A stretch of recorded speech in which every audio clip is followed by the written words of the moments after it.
அஇஅதிமுக பொதுச் செயலாளரும் முதலமைச்சருமான செல்வி ஜெயலலிதா திருச்சி மாவட்டத்தை சேர்ந்த ஏழை மாணவியின் மருத்துவ படிப்புக்கான முழு செலவையும் ஏற்றுக்கொண்டு முதலாம் ஆண்டு கட்டணமாக 50,000 ரூபாய் வழங்க உத்தரவிட்டுள்ளார்.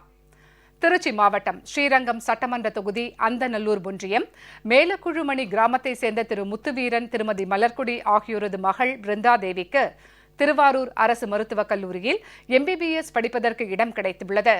ஆனால் தனது தந்தை உடல்நலம் சரியில்லாதவர் என்றும் தனது தாய் கூலி வேலை செய்து குடும்பத்தை வழிநடத்தி வருவதாகவும் தெரிவித்து மருத்துவ படிப்புக்கு நிதி வழங்க வேண்டி அனைத்திந்திய அண்ணா திராவிட முன்னேற்றக் கழக பொதுச் செயலாளரும் முதலமைச்சருமான செல்வி ஜெயலலிதாவுக்கு வேண்டுகோள் விடுத்திருந்தார்.